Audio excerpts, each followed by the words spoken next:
This is the M1123.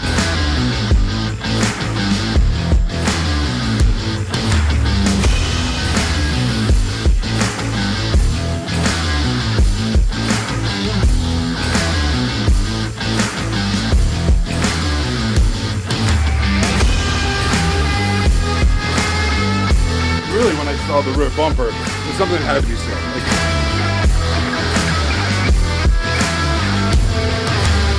Look at this, one-handed. It's a pretty hefty front bumper right there, guys. You flip it over, same sort of thing, 1/8" material.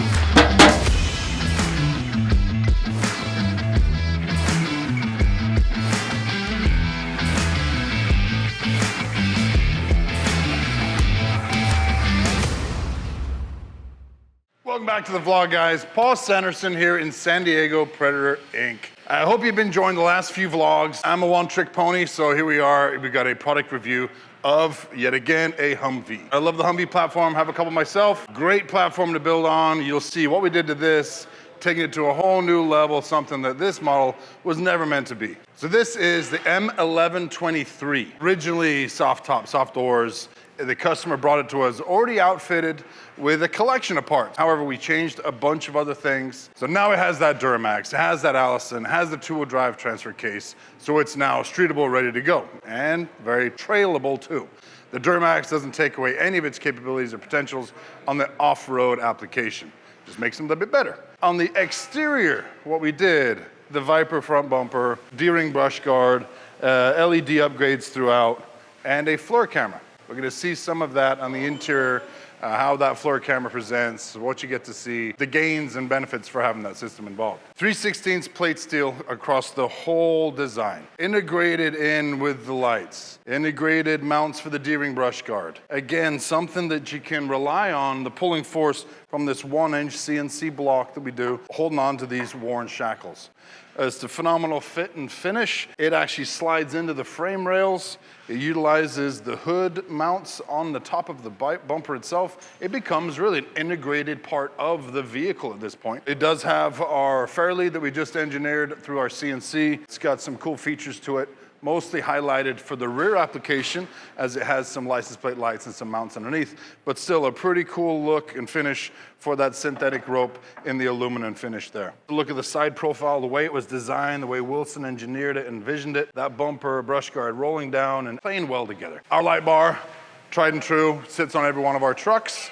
This one's unique. Originally designed for the H1 soft top, this one's been modified, slightly shortened to go over the lower roof line of a Humvee. It ties into our slantback tire carrier that you'll see on the back as soon as we get around the corner to check that out. So we'll go back and we'll recover some of that front bumper and the rear bumper and compare those to some of the parts that we did remove in the full process of this build. Actually, let's cut some clips now. I can't wait to show you guys this. Check this out. All right, Sanderson, where do you want me to put this thing? One-handed? Hefty front bumper right there, guys. Yeah. I mean, I picked it up. This guy can carry it. Pretty much shouldn't be on a Hummer. Okay, give me back my camera. I'm done looking like a fool, Sanderson. No, it was like for an example's sake. Oh, okay, yeah. Because everyone's grown to come to know and love you, so they realize that you don't do any heavy lifting. So, we talked about this earlier. The customer's vehicle came in, already equipped with some parts. I went ahead and discarded those and went with our Viper front and rear and a light bar on the windshield. It really has actually nothing to it. Bolted together, 16 gauge. Because someone might buy this, strap their trailer to it, thinking it's fully supported, structurally sound, as we all can see from the backside. I'm actually blown away. I didn't see it when it got removed. I wasn't expecting to see an open face back like that. Also wasn't expecting to not see any gussets throughout. It's 1/8" material, which has some strength to it. This channel that they used, that probably has a decent amount of strength to it. Definitely not something I would still hook a trailer to it, maybe a jet ski trailer, one of those little bike racks, but nothing that I would say is tow rated for something that the H1 can carry. So the rear bumper, again, that's got its own thing. Coming to the front bumper, which is what I've modeled off our Viper. Can't knock anyone for modeling something that's similar to what we do, just because I think Ryan hits it out of the park with the design. It looks really good. However, you flip it over, sheet metal there, and like little toolbox, lunchbox thing. I see a gusset or two, but you really couldn't consider them strength rated or adding any structural rigidity to it. You saw Jason pick it up. Again, he's a weakling. But Hey. very stoked to get these parts off of this truck and get our products on there. Let's go wrap up the rest of that build. Hold on, don't just weakling, Jason. Yes. It's very rude, Sanderson. Scroll down. Give us some comments. You know what? If I'm a Scroll weakling, down and agree with me. if I'm a weakling, then they better like and subscribe. Yeah, right. Then you know. All right. So anyway, I don't like bashing other products at all. But when I saw this come in, and really when I saw the rear bumper, it's something that had to be said. Again, similar look to the Viper, I get that. You know, it's a good look. It would take me, Flo, and another guy to pick up our bumpers. Not Jason. This is the Salazar edition of bumpers. That's a good analogy.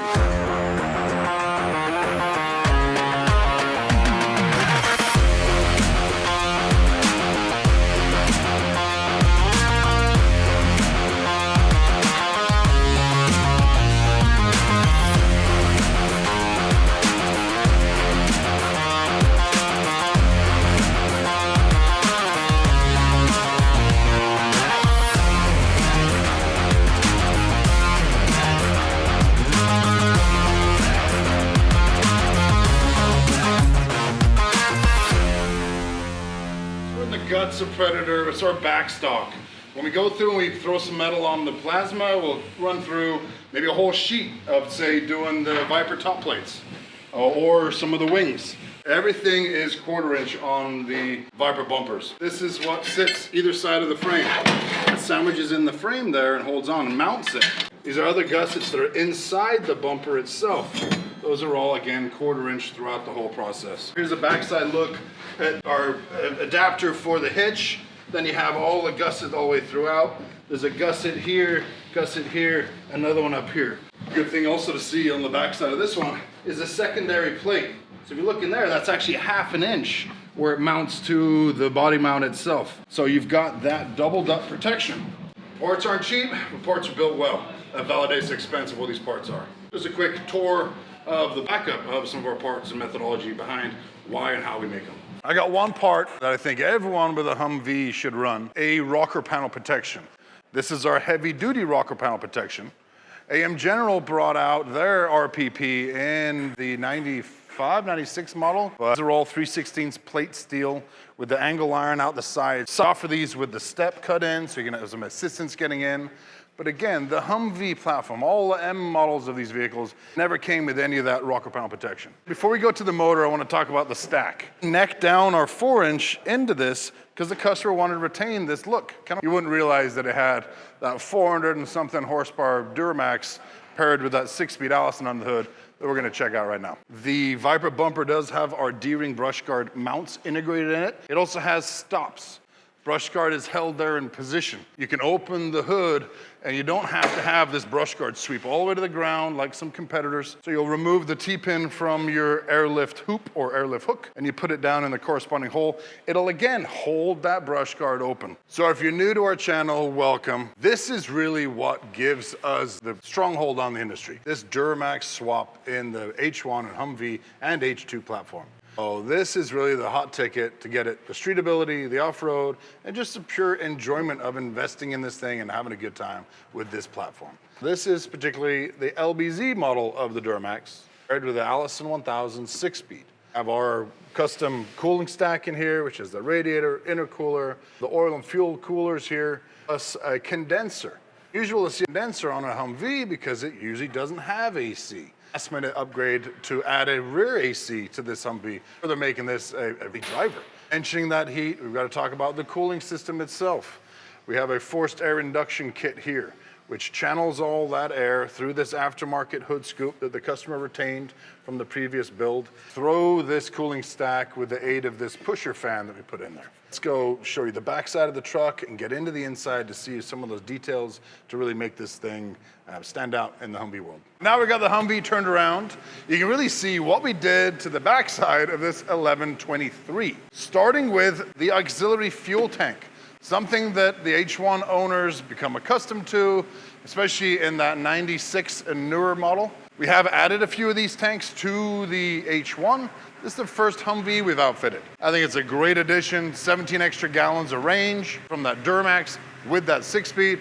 It's a phenomenal upgrade. To bring up the rear, we did this Viper rear bumper. It does accept the 16.5 Warren or Smitty winch. The Viper is a well thought out and designed product, just like we talked about the Viper front. The exit angles that we're taking into consideration here. The whole integration to the frame, the strength that's in this bumper is unsurpassed in any other manufacturer.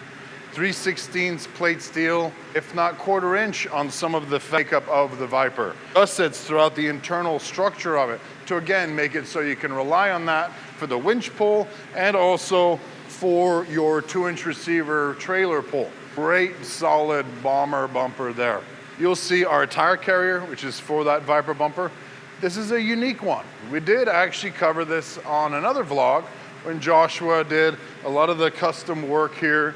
This custom cage we're gonna go over shortly. We just thought it was necessary to do something a little over the top, a little shorter profile, but again, following the lead of this purely custom built out back end of the L1123. The jerry can is another one that you won't see on a website, but we will possibly go into production with this model here. There's a RotoPack retention system underneath. You can put an extra fuel, your first aid, a water, something under there. Did an open format on either side of the jerry can carrier, so you can have something oversized. The slantback roof rack system, which was a tire carrier, changed it dramatically. We've got mounting plates on the surface here, mounting plate against the backside there, and that's all for a firearms mount. There's also these plates on either corner, and these have swing out mounts. Jason, throw down some pictures of the CAD files and designs we did, make this our arm deployment form, whatever you want to call it. Benefit of my position, working with these customers to have these wild ideas, seeing the talent of the guys here be able to put together the parts to make those ideas come true full circle into something that's tangible that can actually go down range and as he gets it back and outfits it with his firearms. Well, let's get inside and see all the features there that makes the world he's going to be enjoying that much better.